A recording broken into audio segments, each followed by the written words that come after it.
उनकी अनुपस्थिति में जिस तरह की मायूसी हमारे कार्यकर्ताओं के बीच और हमारी जनता के बीच छाई थी, आज उनमें बहुत ज़्यादा खुशी की लहर है। और पिछले दिनों उनके लिए जो न्याय यात्राएं हुई, उनके लिए जो प्रोटेस्ट हुआ, उनके लिए आयोजित महारैली में, उलगुलान महारैली में जो जन सैलाब उमड़ा, उससे लोग अंदाज़ा लगा सकते हैं कि वो अपने नेता को कितना ज़्यादा मिस कर रहे थे। और जो सत्ता पक्ष जिस तरह से चुन कर विपक्षी लोकप्रिय नेताओं को जनता से दूर करने की जो भी साजिश रची थी, उसका उल्टा ही परिणाम हुआ। आपने देखा कि 400 पार का नारा लगाने वाली केंद्र सरकार किस तरह से वो अभी 200 कुछ सीटों में ही सिमट गई। तो शायद अब उनको समझ में आ रहा है कि लोकप्रिय नेताओं को जनता के बीच रहना कितना ज़रूरी है। ऐसे नेता को जेल के अंदर रखने से उल्टा ही असर होता है। तो आज हमारे बीच खुशी की लहर है।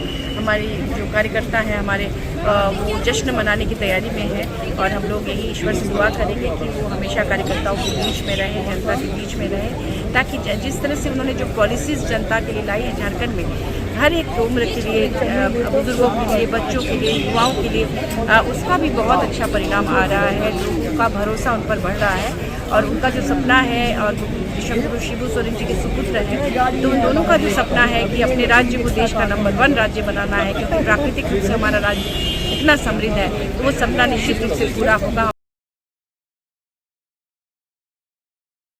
की जीत ने झारखंड में विपक्षी दलों की षड्यंत्र और साजिश को पर्दाफाश किया है और यह पुनः स्थापित किया है कि सत्य परेशान हो सकता है, पराजित नहीं हो सकता। हमारे हेमंत बाबू परेशान हो सकते हैं, पराजित नहीं हो सकते। देखिए, आज निश्चित रूप से हम लोगों के लिए गौरव का दिन है। जो आदरणीय राहुल गांधी जी ने भारत जोड़ो न्याय यात्रा की शुरुआत की थी, अब न्याय मिलना शुरू हो गया है। और लगातार जो गुलाम एजेंसियां काम कर रही थी, जो स्वतंत्र एजेंसियां थी, उसका थोड़ा काम करने का तरीका लगता है बदला है, या वो कहीं न कहीं मात खाई है। आज न्यायालय का निर्णय आया है, हम उस निर्णय का स्वागत करते हैं। और जिस तरह से आदरणीय राहुल गांधी जी ने लड़ाई लड़ी थी, उसका अब परिणाम सामने आने लगा है। वो चाहे विपक्ष के नेता के तौर पे आदरणीय राहुल गांधी जी देखने मिल रहे हों, या जो आदरणीय हेमंत सोरेन जी की जमानत की बात हो, हम समझते हैं कि न्यायालय में अगर सही तरीके से सारी बातें रखी जाए तो निश्चित रूप से न्याय मिलेगा। गलत तरीके से रखने से इस तरह के व्यवधान पैदा होते थे जिनसे जमानत नहीं मिल रही थी। हम उम्मीद करते हैं कि अब से कम जो स्वतंत्र एजेंसी है, स्वतंत्र एजेंसी की तरह व्यवहार करेगी और आने वाले समय में जो पूरे देश में विपक्ष के नेताओं के साथ घटनाएं घटित हो रही थी, उस पर लगाम लगेगी। हम न्यायालय के फैसले का स्वागत करते हैं। सत्यमेव जयते। जमीन घोटाला का मामला बनावटी